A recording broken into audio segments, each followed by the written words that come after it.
Hello everyone.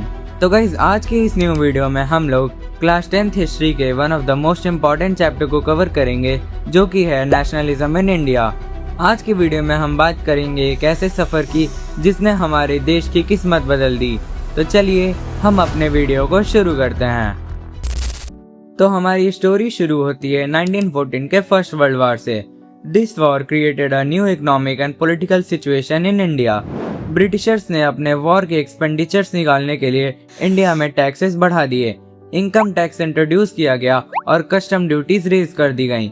ऊपर से villages से लोगों को जबरदस्ती आर्मी में भर्ती किया गया, जिसे फोर्स्ड रिक्रूटमेंट कहते हैं, जिसकी वजह से गांव वालों में गुस्से का माहौल था। अब इतना ही नहीं, 1918 से 1921 के बीच में क्रॉप फेलियर्स और एक बड़ी इन्फ्लुएंजा एपिडेमिक आ गई, जिसमें 12 से 13 मिलियन लोग की डेथ हो गई। लोगों को लगा था कि वॉर के बाद उनकी प्रॉब्लम खत्म हो जाएगी, बट ऐसा नहीं हुआ। अब इसी मुश्किल वक्त में जनवरी 1915 में महात्मा गांधी की इंडिया में एंट्री होती है।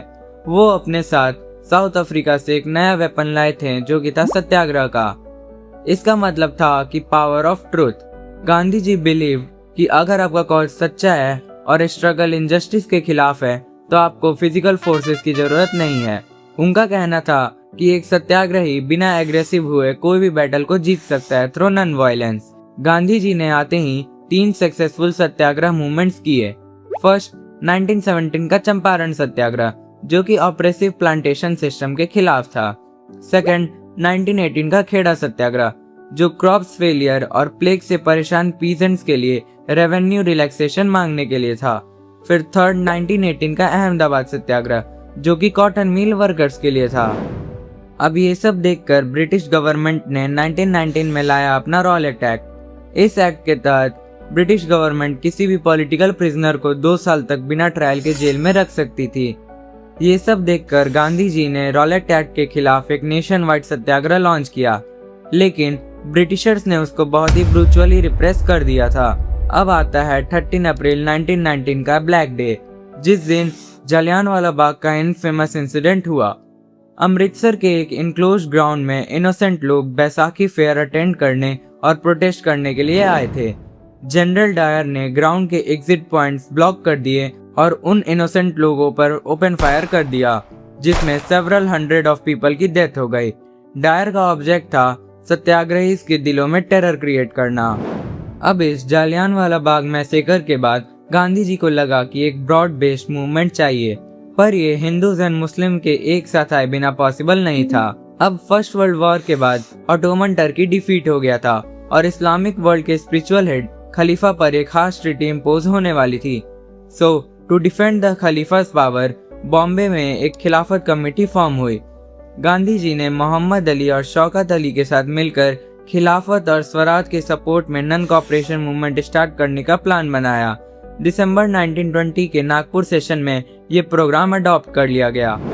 अब नन कॉपरेशन मूवमेंट को अलग अलग लोगों ने अलग अलग तरीके से अडॉप्ट किया था।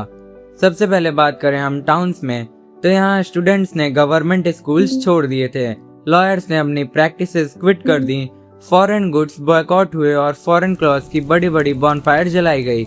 ये सब की वजह से फॉरेन क्लॉथ्स का इंपोर्ट 1921 से 22 के बीच में हाफ हो गया, बट खादी महंगी थी और अल्टरनेट इंडियन इंस्टीट्यूशंस थे नहीं, तो धीरे धीरे लोग वापस पुराने सिस्टम में लौट गए। फिर बात करें हम अवध की, तो यहाँ बाबा रामचंद्र ने पीजेंट्स को लीड किया against the taluqdars and landlords, जो हाई रेंट और फोर्स बेगार मांग रहे थे। नेक्स्ट हम लोग बात करेंगे गुडेम हिल्स के ट्राइबल्स की। तो फॉरेस्ट लॉज के खिलाफ अलूरी सीताराम राजू ने एक मिलिटेंट गुरिल्ला मूवमेंट चलाया। वो बोलते थे कि इंडिया सिर्फ फोर्स से आज़ाद हो सकता है, नन वायलेंस से नहीं। नेक्स्ट हम लोग बात करें प्लांटेशंस में, सो वर्कर्स के लिए स्वराज का मतलब था कि अपने कन्फाइंड स्पेस से फ्रीली बाहर घूमना।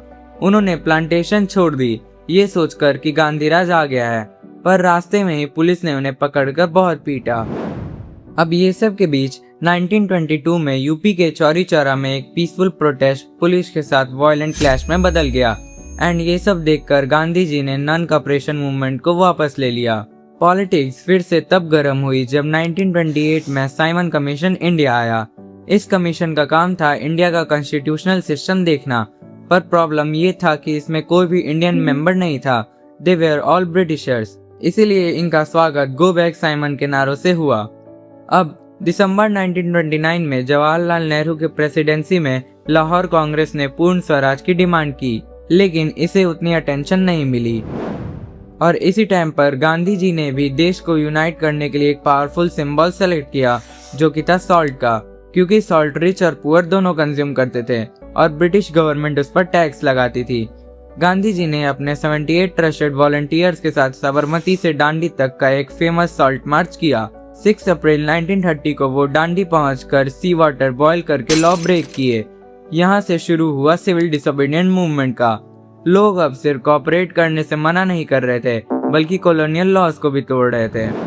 रिच पीजेंट्स जैसे गुजरात के पाटीदार्स और यूपी के जाट्स ने एक्टिवली पार्टिसिपेट किया, क्योंकि ट्रेड डिप्रेशन की वजह से उनकी कैश इनकम गायब हो चुकी थी और वो रेवेन्यू नहीं दे पा रहे थे। वुमेन का भी लार्ज स्केल पर पार्टिसिपेशन देखा गया। उन्होंने प्रोटेस्ट मार्चेस किए और सॉल्ट मैन्युफैक्चर किया, और इसकी वजह से कुछ वुमेन्स तो जेल भी गई थी। अब इस मूवमेंट में सब कुछ परफेक्ट नहीं था। हर कोई इस मूवमेंट में पार्टिसिपेट नहीं किया था। सबसे पहले हम बात करेंगे दलित्स की। कांग्रेस ने काफी टाइम तक अनटचेबल्स, जिन्हें गांधी जी ने हरिजन कहा था, उनको इग्नोर किया था। Doctor B R. अम्बेडकर ने दलित्स के लिए डिप्रेस्ड क्लास एसोसिएशन की फॉर्मेशन की और उनके लिए सेपरेट इलेक्टोरेट्स की डिमांड की। गांधी जी इसके खिलाफ फास्ट अनटू डेथ पर चले गए, क्योंकि उन्हें लगा था कि इससे सोसाइटी डिवाइड होगी। फाइनली 1932 में पूना पैक्ट साइन हुआ, जिसमें डिप्रेस्ड क्लासेस को रिजर्व सीट्स मिली, और वो भी जनरल इलेक्टोरेट के अंदर। सेकंड आते हैं मुस्लिम्स। नन कॉपरेशन खिलाफत मूवमेंट के डिक्लाइन के बाद मुस्लिम का एक बड़ा सेक्शन कांग्रेस से एलियनेटेड फील करने लगा था।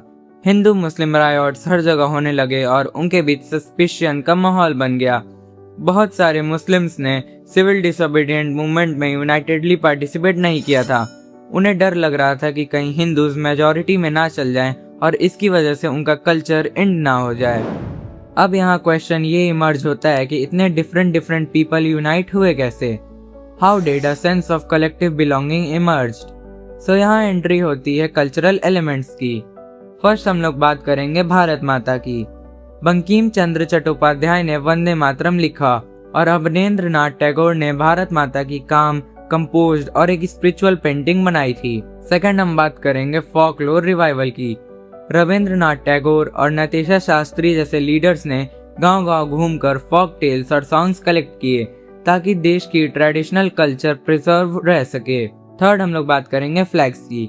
स्वदेशी मूवमेंट के दौरान एक ट्राई कलर फ्लैग डिजाइन किया गया और 1921 में गांधी जी ने भी अपना एक स्वराज फ्लैग डिजाइन किया with a spinning wheel design on it. Fourth is reinterpretation of history. Indians ने पास्ट में देखा और एंशिएंट इंडिया की ग्लोरीज अचीवमेंट्स को दुनिया के सामने लाकर एक प्राइड की फीलिंग जगाई। और ऐसे ही एक कलेक्टिव एफर्ट, बहुत से कॉन्फ्लिक्ट्स और वर्ल्ड वॉर 2 की परेशानियों के बाद गांधी जी ने 1942 में क्विट इंडिया मूवमेंट लॉन्च किया विद द फेमस डू और डाई स्पीच। इन्हीं छोटे बड़े मूवमेंट से गुजरकर फाइनली हमारा देश आजाद हुआ। तो गाइज, ये था हमारा पूरा चैप्टर। अगर आपको ये वीडियो अच्छा लगा तो आप हमारे चैनल के साथ जुड़ सकते हैं और आप हमारे इंस्टा आईडी से भी जुड़ सकते हैं for interactive post and information. मिलते हैं नेक्स्ट वीडियो में, तब तक कीप एनिमेटिंग योर ब्रेन।